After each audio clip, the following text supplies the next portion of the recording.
ಇದೊಂದು ವಿಶೇಷವಾದ ಕಾರ್ಯಕ್ರಮ.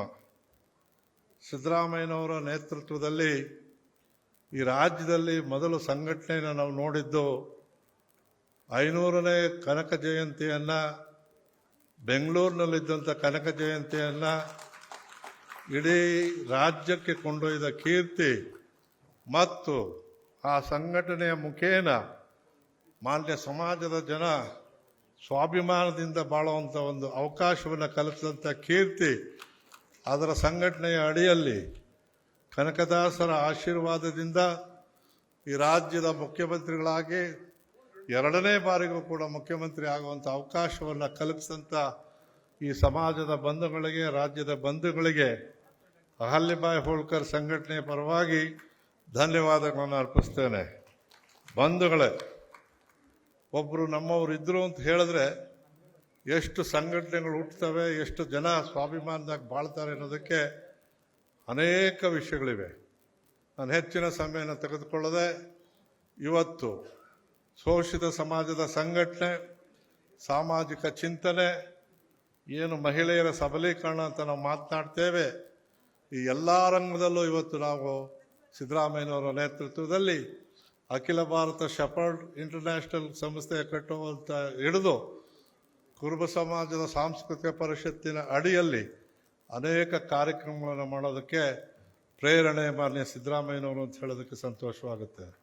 ಬಂಧುಗಳೇ, ಒಂದು ಕಾಲದಲ್ಲಿ ನಾನೇ ವಿದ್ಯಾರ್ಥಿ ಆಗಿದ್ದಾಗ 1974-75ರಲ್ಲಿ ಸೆಂಟ್ರಲ್ ಕಾಲೇಜಲ್ಲಿ ಓದ್ತಾ ಇದ್ದಂಥ ಸಂದರ್ಭದಲ್ಲಿ ನಾನು ಅಧ್ಯಕ್ಷನಾಗಿದ್ದರೂ ಕೂಡ ಅಂದಿನ ಸಮಯದಲ್ಲಿ ನಮ್ಮನ್ನು ಹೇಗೆ ನೋಡ್ತಿದ್ರು ಅಂತ ಹೇಳಿದ್ರೆ, ಆ ಗುಂಪಿನಲ್ಲಿ ಯಾರಾದರೂ ಒಬ್ಬ ತಪ್ಪು ಮಾಡಿದ್ರೆ ಮಾತನಾಡ್ತಕ್ಕಂಥ ಜನ ನಾವೇನು ಕುರ್ಬಾನೇನೋ ಅನ್ನೋ ಮಾತಾಡ್ತಿದ್ದಂಥ ಜನ ಇವತ್ತು ಇವರು ಕುಂತ್ರೆ ಕುರ್ಬಾ ನಿಂತರೆ ಕಿರ್ಬಾ ಅನ್ನೋ ರೀತಿಯಲ್ಲಿ ಈ ಸಮಾಜ ಒಗ್ಗಟ್ಟನ್ನು ಕಂಡಿದೆ ಅಂತ ಹೆಮ್ಮೆಯಿಂದ ಹೇಳ್ತಾ, ಇವತ್ತು ಇವರ ಒಂದು ಆಶೀರ್ವಾದದಿಂದ ಇನ್ನೂ ಅನೇಕ ಸಂಸ್ಥೆಗಳು ಇವತ್ತು ಹುಟ್ಟಾಕಿದ್ದೇವೆ.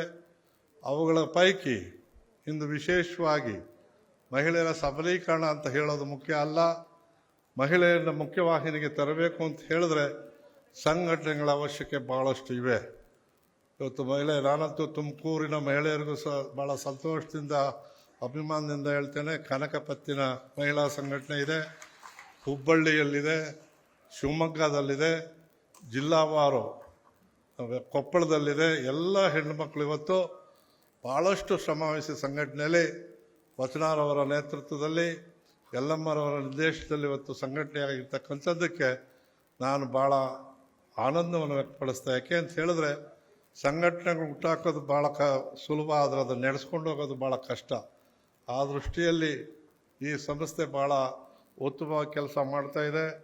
ಕಾತಾ ಚಿಕ್ಕಣ್ಣವರಂಥ ಒಬ್ಬ ಸಾಹಿತಿಗಳ ಸಹಕಾರದಿಂದ ಇವತ್ತು ಅನೇಕ ಸಾಂಸ್ಕೃತಿಕ ಕಾರ್ಯಕ್ರಮಗಳು ಕೂಡ ಮಾಡಿದ್ದೇವೆ. ಇವತ್ತು ಮಹಿಳೆಯರ ಸಬಲೀಕರಣಕ್ಕಾಗಿ ಡಾಕ್ಟರ್ ನಾಗಣ್ಣನವರ ನೇತೃತ್ವದಲ್ಲಿ ತುಮಕೂರಿನಲ್ಲಿ, ಹುಲಿ ನಾಯ್ಕರವರ ನೇತೃತ್ವದಲ್ಲಿ ಸಂಘಟನೆಯನ್ನು ಮಾಡಿದ್ದೇವೆ, ಬೀದರ್ನಲ್ಲಿ ಸಂಘಟನೆ ಮಾಡಿದ್ದೇವೆ, ಅನೇಕ ಜಿಲ್ಲೆಗಳಲ್ಲಿ ಸಂಘಟನೆಯನ್ನು ಮಾಡಿದ್ದೇವೆ. ಆದರೆ ಮಹಿಳೆಯರು ಇವತ್ತು ಮುಂದಕ್ಕೆ ಬರಬೇಕಾದಂಥ ಅವಶ್ಯಕತೆ ಇದೆ. ನಮ್ಮ ಸಮಾಜದಲ್ಲಿ ಮಾತನಾಡ್ತೇವೆ, ಪುರುಷ ಪ್ರಧಾನ ಸಮಾಜ ಅಂತ ಮಾತನಾಡ್ತಾ ಇದ್ವಿ. ಇವತ್ತಿನ ಪರಿಸ್ಥಿತಿಯಲ್ಲಿ ಮಹಿಳೆಯರಿಗೆ ಆದ್ಯತೆ ಇದ್ದಂಥ ಸಂದರ್ಭದಲ್ಲಿ ಒಂದು ಮಾತು ಹೇಳ್ತಾರೆ, ಎಲ್ಲಿ ಯಾರು ಮಹಿಳೆಯರನ್ನ ಯಾವುದಾದ್ರೂ ಒಂದು ಸಂಸ್ಥೆಗೆ ನಿಲ್ಲಿಸ್ಬೇಕು, ಅವ್ರ ಮುಂದೆ ತರಬೇಕು ಅಂತ ಹೇಳಿದ್ರೆ ಯಾರಪ್ಪ ತೋರಿಸಿ ಅವ್ರು ಎಲ್ಲಿದ್ದಾರೆ ಅಂತ ಹೇಳ್ತಕ್ಕಂಥ ಮಾತಿತ್ತು. ಇವತ್ತು ಅದು ಕ್ರಮೇಣ ನಮ್ಮ ಮಹಿಳೆಯರು ಎಲ್ಲ ರಂಗದಲ್ಲೂ ಬರ್ತಾ ಇದ್ದಾರೆ ಅಂತಕ್ಕಂಥದ್ದನ್ನು ಹೇಳ್ತಾ ನಾನು ಹೆಚ್ಚಿಗೆ ಮಾತನಾಡೋದಿಲ್ಲ. ಮಾನ್ಯ ಮುಖ್ಯಮಂತ್ರಿಗಳಲ್ಲಿ ಒಂದು ಮನವಿ, ಮುಂದೆ 2028 ಇರ್ಬೋದು, ಮುಂದೆ ಯಾವುದೇ ರಾಷ್ಟ್ರೀಯ ಚುನಾವಣೆಗಳು ಬರುವಂಥ ಸಂದರ್ಭ ಈಗಾಗಲೇ ರಿಸರ್ವೇಷನ್ ಬಂದಿದೆ. ಆ ಸಮಯದಲ್ಲಿ ನಾವು ತಡ್ಕೋವಂಥದ್ದು ಬೇಡ. ಇಂದಿನಿಂದಲೇ ನಮ್ಮ ಮಹಿಳೆಯರನ್ನ ತಯಾರು ಮಾಡಬೇಕು ಅಂತಕ್ಕಂಥ ಒಂದು ಆಶಯವನ್ನು ವ್ಯಕ್ತಪಡಿಸಿ, ಇವತ್ತು ರಾಜ್ಯದಲ್ಲಿ ಹೆಸರಿಗೆ 50% ಮಹಿಳೆಯರು ಇದ್ದೇವೆ ಅಂತ ಹೇಳ್ತೀವಿ. ಅಧಿಕಾರದಲ್ಲಿ ಆಫೀಸರ್ಸ್ ಆಗಿ ಬರೋದು ಅವರ ಸ್ವಂತ ಜವಾಬ್ದಾರಿ ಬರ್ತಾರೆ. ಆದರೆ ನಮ್ಮ ನಾಯಕತ್ವದಲ್ಲಿ ನಮ್ಮ ಡಾಕ್ಟರ್ ಚೌಧರಿ ಒಬ್ಬರನ್ನು ಬಿಟ್ಟರೆ ಇನ್ಯಾರೂ ಕೂಡ ರಾಜ್ಯದ ಅಧ್ಯಕ್ಷರಾಗಿಲ್ಲ. ಅದಕ್ಕಾಗಿ ತಮ್ಮಲ್ಲಿ ಬೇಡಿಕೆ ಇಡ್ತೇನೆ.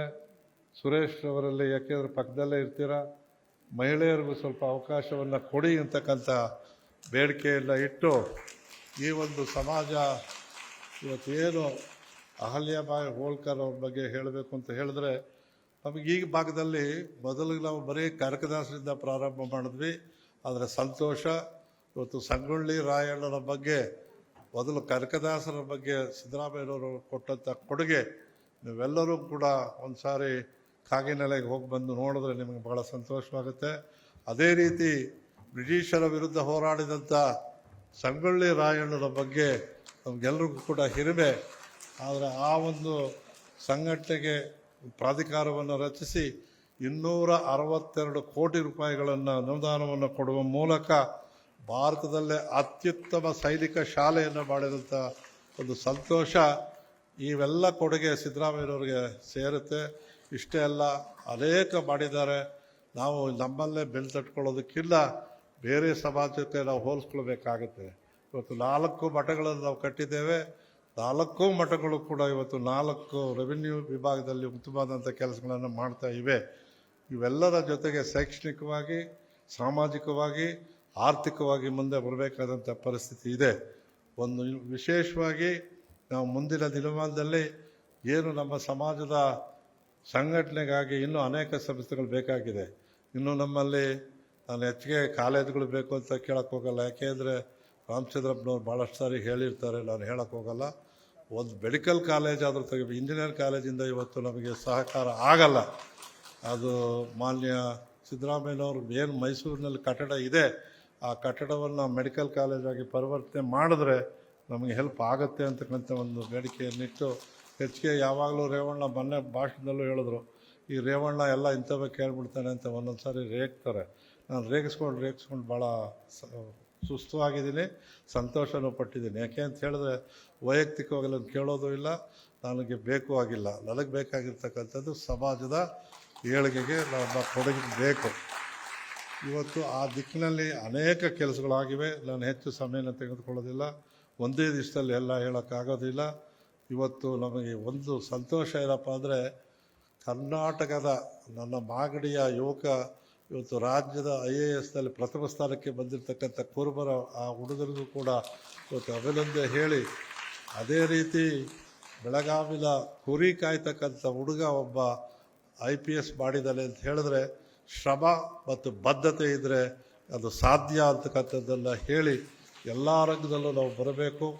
ಅದರಲ್ಲೂ ಇವತ್ತಿನ ಪರಿಸ್ಥಿತಿ ನೀವೀಗಾಗಲೇ ನಾವು ಮತ್ತು ರಾಮಯ್ಯನವರ ಪ್ರಯತ್ನದಿಂದ ಎಲ್ಲ ಜಾತಿ ಸಮಾಜಕ್ಕೆ ನಾವು ಜಾಗ ಕೊಟ್ಟಿದ್ವಿ. ಆದರೆ ಅದು ಕೋರ್ಟ್ನಲ್ಲಿ ಬಿದ್ದಿದೆ. ತಾವು ಮೊನ್ನೆ ಅನೌನ್ಸ್ ಮಾಡಿದ್ರೆ ಕೇತುಹಳ್ಳಿಲಿ ಮಠಮಾನ್ಯಗಳಿಗೆ ಜಾಗ ಕೊಡ್ತೀನಿ ಅಂತ ಹೇಳಿದ್ದೀರ.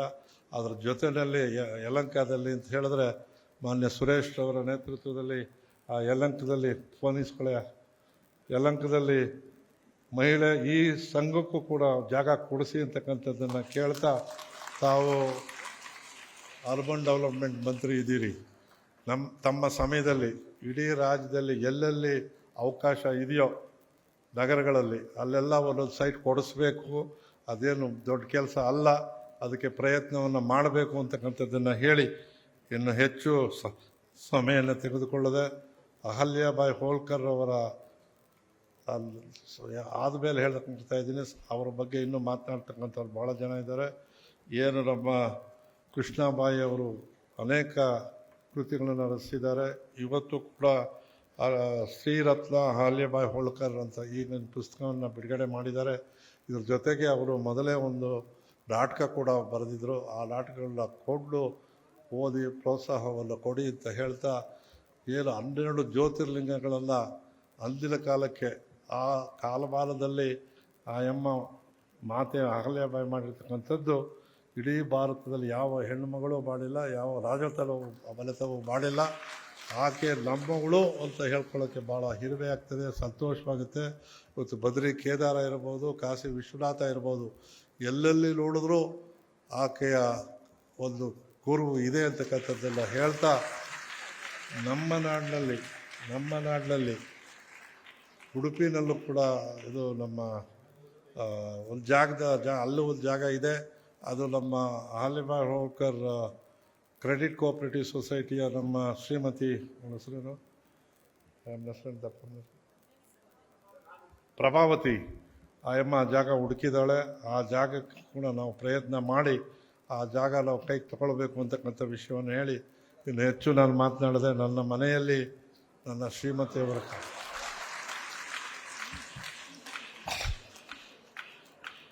ಕಾರ್ಯ ಇರೋದ್ರಿಂದ ನಾನು ಇಲ್ಲಿಂದ ನಿರ್ಗಮಿಸ್ತೇನೆ.